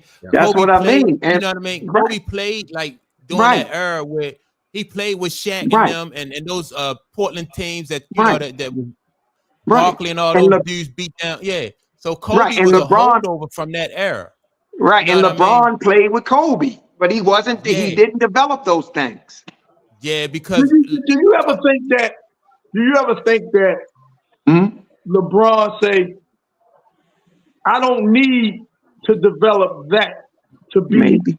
one, and I look at it like that. You know what I'm He saying? did. Something But man, his what you actions do showed he with did that. my way- Say again, Mike, I'm sorry. Yeah. his actions by moving around from team to team, his actions showed that he felt like, because why develop a low post game when you can go team up with Chris Bosh? Yeah. You But know I what I mean? see Why him. develop a mid range game when you can go team up with Dwayne Wade? But I I'm see playing my him. game. Go ahead. I see him doing that though. I see him going down on the block with a smaller player trying to do the turnaround. I see him doing these things. I see more of it now. I see Yeah. more now, yeah, you're right. I Yeah. see more of it now, like the last 3-4 years than I ever seen him do it. Yeah, but he's still not taking the last shot. There you go, Jim. Yeah. There Yeah. you go. It's about that makeup, man. That last shot thing, man, you can look at it a couple different ways. You know what I'm saying? Last shot or whatever. All I know is there are some guys that you hand the ball off and say you're taking the last shot, and we know who those guys are. Yeah, Right. but just because you're not taking the last shot, that don't mean you're less than. That's what I'm saying. Well- But it takes a special kind of makeup and a special kind of confidence that you want on your team when you got the guy says I don't care what the sport is. You give me 45 seconds and 50 yards to go. I'm winning this game, and we know the names. Right. I got 4 seconds left off the inbounds, and we need 3 to win. We know the names. Yeah. And I'm not giving that ball up. I'm not giving it up.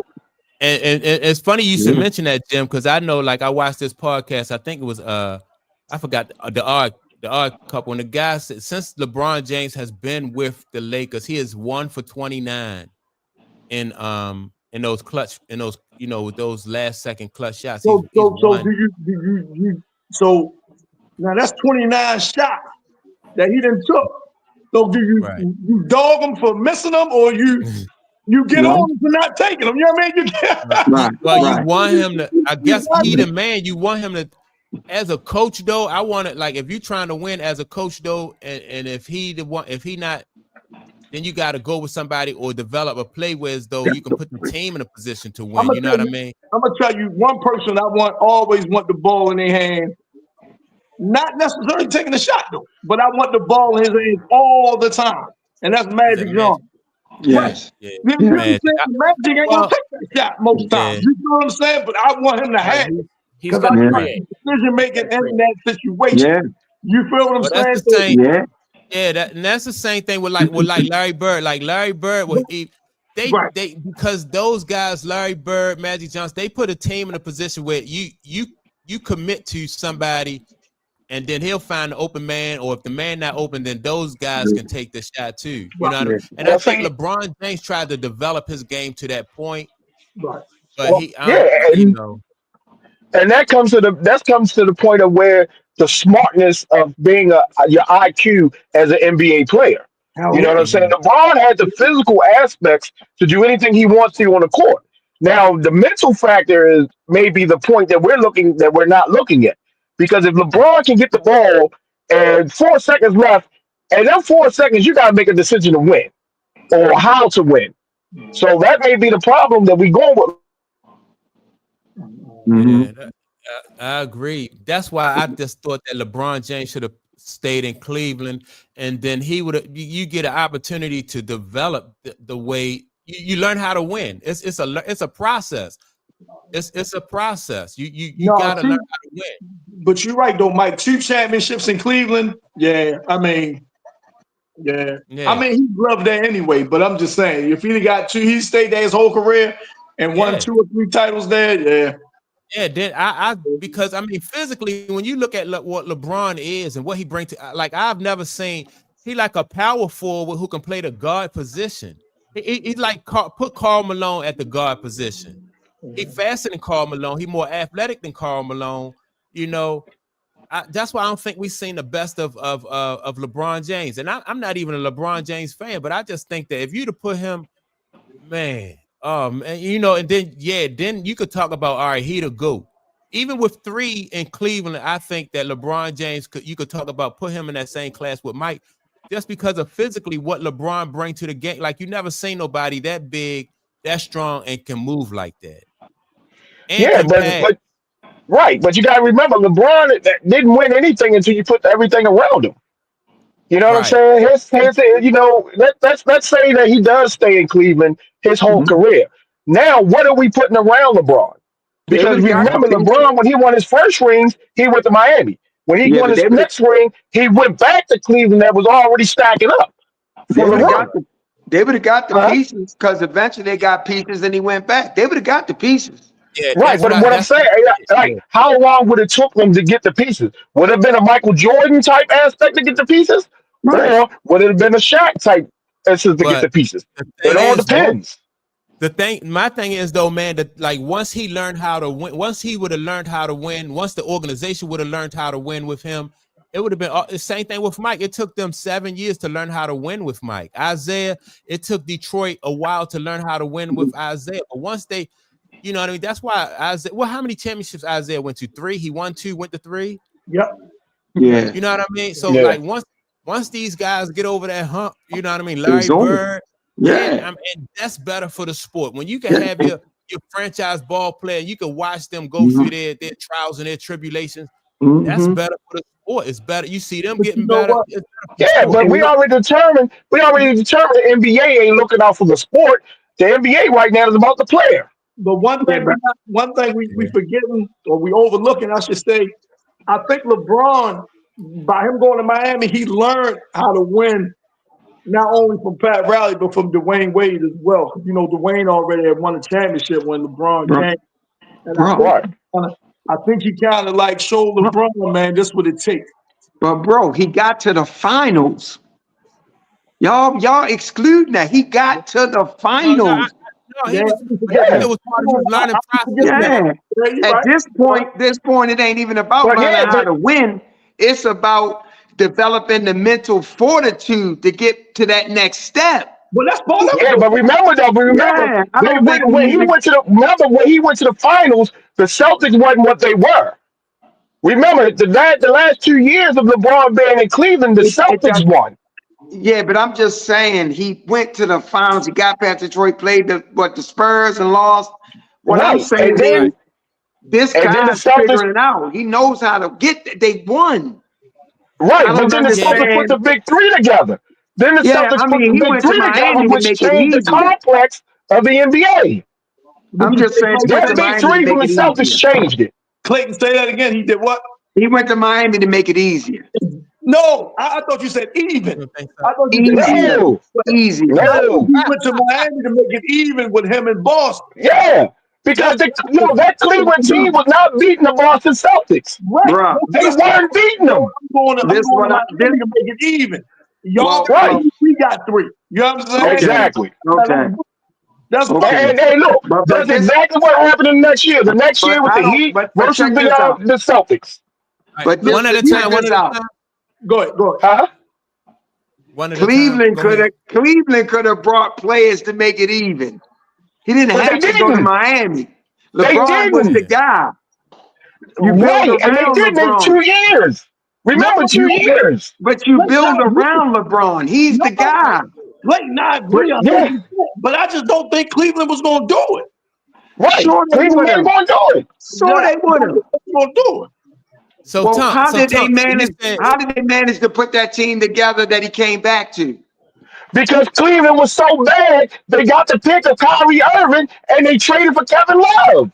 Okay. Exactly.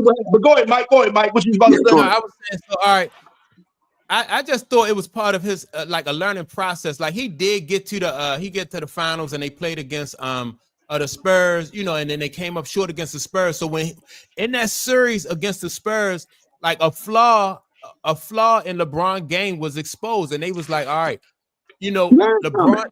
They clogged the middle up so LeBron couldn't just bulldoze his way through there and get those baskets, right? Right. So they said LeBron James need to work on his low post game, like, you know what I mean, develop a turnaround jumper. But he didn't do that. You know what I mean? Whereas though we have been used to seeing Bird, Magic, and Isaiah and all those guys develop their game. And Mike shoots and with the mid-range, Right. you know what I'm saying? But you can't go all the way. You can't get all the way to the rack. You know what I'm saying? So let me About the 13, 14-foot jump shot. You know what I'm saying? let me ask you a question. Let me ask you a question because I'm not really too familiar with that first LeBron Cleveland team. Other than LeBron, who else had a decent career off of that first Cleveland team? Nobody. Nobody. See Nobody. that? Yeah, so he carried that whole team through that whole playoffs He did. and through that run. he did. Yeah, he did. And what was he like? What was he like? 19 years old? He was like 19? Was he 19? Wasn't it his second year? Was it his second or third year? He was 20 then. He was 20. All right, so Okay. he probably was 20 when he did that. So, but look, that's what I'm saying though, man. That process was a learning process, and that right there, that situation right there is where other franchise ball players just took it upon themselves to get better, and then management took it upon themselves to put the players around them to take them to the next level. And, Right, but if you do that, like let's use Chicago as prime example. When Chicago was doing their thing and they got Scottie Pippen and all that, they built that stuff through the draft.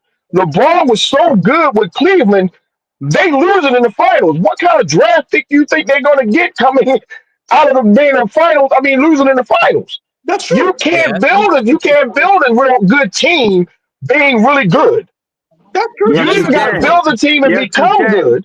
Yes, you How? can. How? Free agency helps you do that. Clayton, they wasn't coming. Right, they wasn't coming to Cleveland. Wasn't coming to Cleveland. Wasn't no big time. I don't know. I can't say that. You got LeBron James there, his star power. He was the face of the league. I can't imagine players not coming in and joining him with that exposure they were going to get. I can't see that. That team went to the finals. He left in what? He left in 05, right? I can't remember the year. I Yeah. can't remember either. I don't know either. But I'm Yeah. just saying is, how long do you wait? It was 7 years before he left. It was 7 years before he left. So how long do you wait?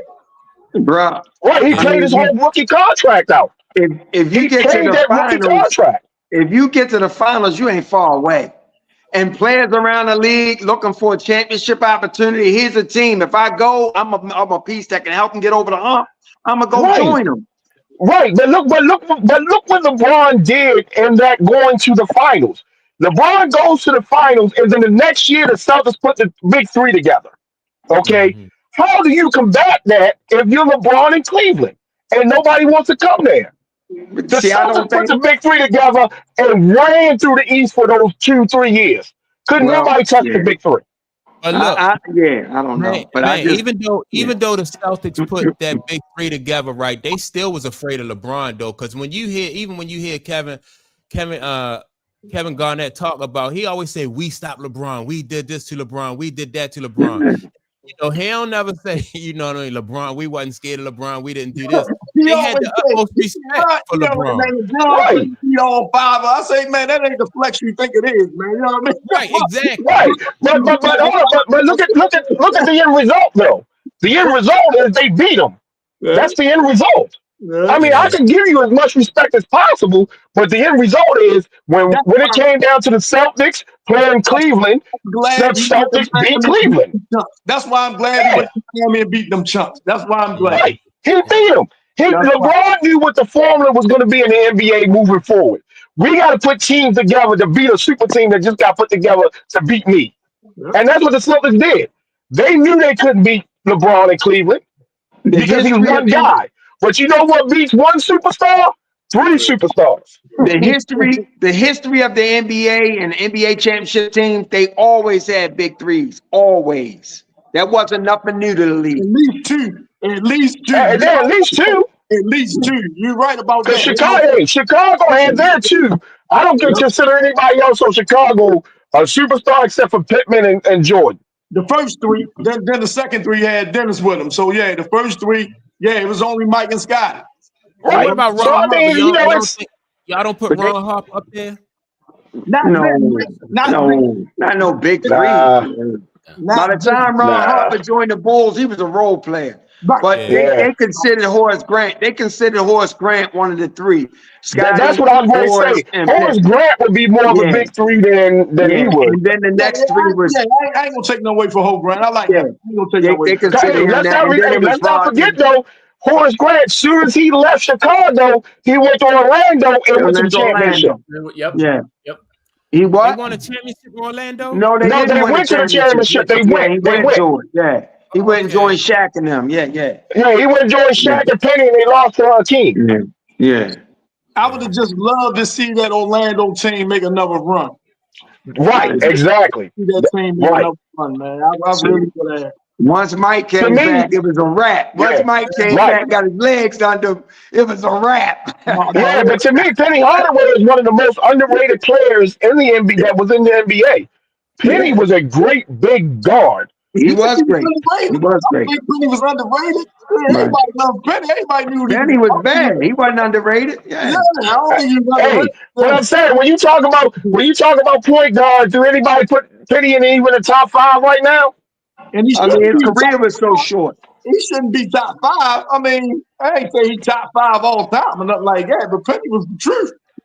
Penny was the truth. I'm saying this, in my opinion, if I got to go point guards, I'm going Magic, then I'm going Penny. Okay. That's my opinion. I ain't What mad about at Isaiah? What about I'm mad. Isaiah? I'm mad at him. Yeah, I'm I'm going mad deep. at him. Now, Isaiah wouldn't be if Isaiah might be in the top 5, but if I'm going point guard, I'm going big, athletic, I'm going Magic, and I'm going Penny. Yeah. Hey, I'm That's listen, just the going way I would build my team.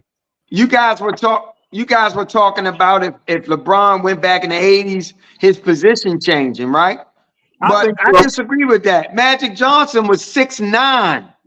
Right, When right, you yeah. a certain thing, you a certain thing. And a basketball mind takes what you can do and he becomes imaginative with that and he plugs that in and builds around that. So I don't necessarily think that LeBron would have necessarily had to play a different position.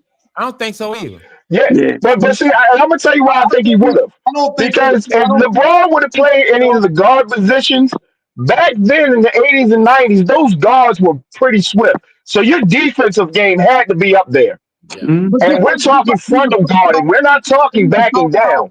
You know, you get, like you said, Isaiah, that would blow past somebody in a heartbeat. You know what I'm saying? Talking about Ralph Sampson wouldn't be allowed to play on a perimeter.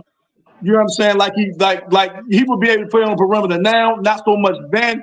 I don't think they would let a 6'9" guard. Now you say Magic, name another one. I'm just saying, but there was no change in Magic because he was that. So with the way LeBron plays, you'll be a fool to take the ball out of his hand. Could be. Yeah, well, I mean, didn't Magic play center in college?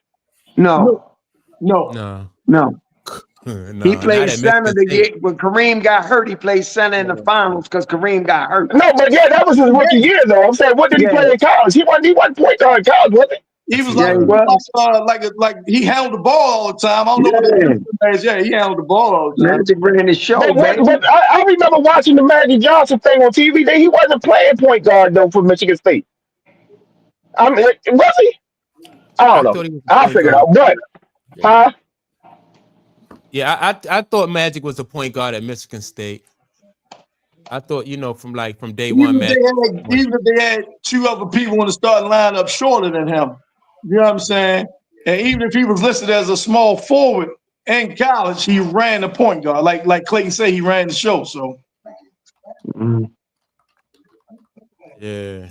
Yeah, he chose Michigan State because the coach said he could play point guard. Yeah, he played point guard.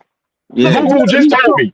He played point guard. Man, Judd Heathcote. Oh yeah, yeah. Man, Judd Heathcote. That's what the scope was. That's what the scope was. So- Now, did they go like Judd Heathcote? Who's the guy there now? What's the guy there now at Michigan Izzo. State? Izzo. Izzo came directly after Heathcote. Yep. Yep. Okay. Hey, I'm gonna tell you this, y'all might not know. Steve Smith played for Judd Heathcote. He did. Steve Smith played back for that Judd far? Heathcote. Yep. Wow. Steve Smith played for him. Yep. 1 year. 1 year. Oh, okay. Okay. Yep. 1 year. Yeah. Yeah. All right, man. We've been on here for like 6 hours, Jack. Hey, man. Hey. Real quick. Hey, Real and quick, talking fellas. all NBA. Real quick, fellas. The CBA expires in 29, 30. Right? You got 11-year contract still on the media. God damn, is that long? That's Yeah.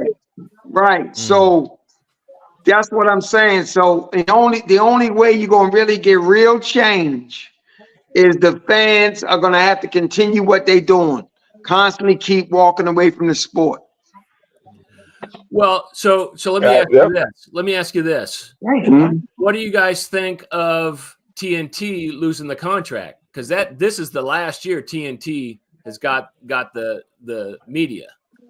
Now I like the chemistry between Chuck and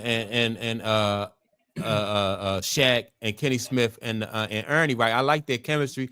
I think like as far as like the rest of the commentators go, I don't think nobody else even come close to being as like as entertaining as those guys.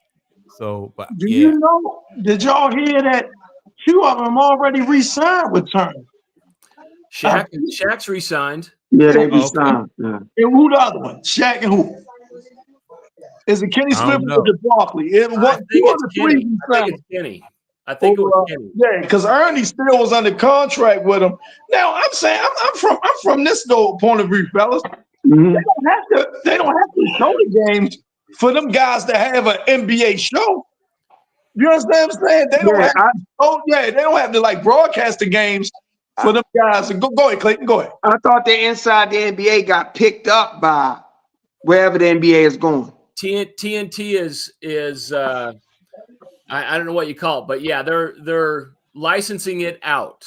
They're licensing it out. Right, Yeah. right. Now, explain that to me. What does that mean? Explain it to me. I don't know how it's going to work. It means that the whoever's broadcasting the NBA games, okay, they can use the commentary from the TNT side of inside the NBA and incorporate it into their their broadcast. Yes. Okay, That's right. So you see how we're talking right now and we're interacting with the NBA.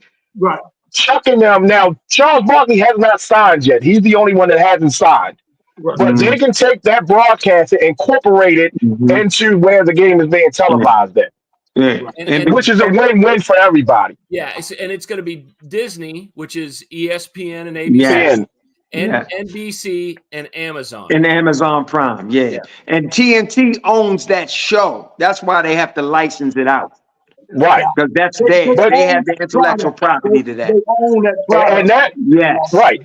Yeah. And that is a corporation from the fans. The fans wanted that piece of the puzzle so Yeah. bad, and they couldn't believe that it was gone because Yeah. those guys are so good.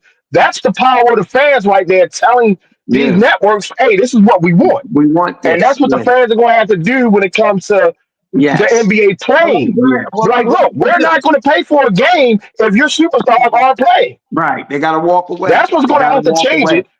Right, because Taylor, like you said, we got what another 5 years almost for them to even go back to the table. And who's to say that it's even going to be better when they go back to the table? And look how the NBA scrambling now with the viewership decline. They scrambling trying to figure out stuff because these Exactly. networks need to recoup their money. So The to fans me, at this already point, yeah, they already moonwalking away from Yeah. the product. Yeah, so yeah. yeah, change got to come through the fans. To be honest. Yeah. But all right, fellas. dude, I gotta get ready to get out of here, man. Yeah. Yeah, man. I kept y'all on here long, man. You know I'll be missing Sunday, man. So when I get on Yeah. I'm missing Sunday, man. So Saturday, man, I don't be want to get off, man. Hey, it's all love. Yeah, man. Clayton, man, again, brother, sending you prayers and blessings, brother. Appreciate it, man. Yes, I'm gonna send yes, it right to my definitely, man. family. Yeah. Yes, man. Right. Yep. And Yeah. good talking to y'all, man. And I'll talk to y'all soon. Yep. Tomorrow, All right. Hey man, I appreciate y'all. I appreciate y'all for real. Respect. And I want everybody to make sure that they like and subscribe. Tune in tomorrow. We are going to be tomorrow. Our show comes on at 11 a.m. Tomorrow. I thought we had a great show today. I'm sure we have another great one tomorrow. Appreciate everybody who participated in the chat or everybody who tuned in and didn't participate. Make sure y'all like and subscribe. And with that being said, make sure to tune in and we'll check y'all out tomorrow. Peace. See you, fellas.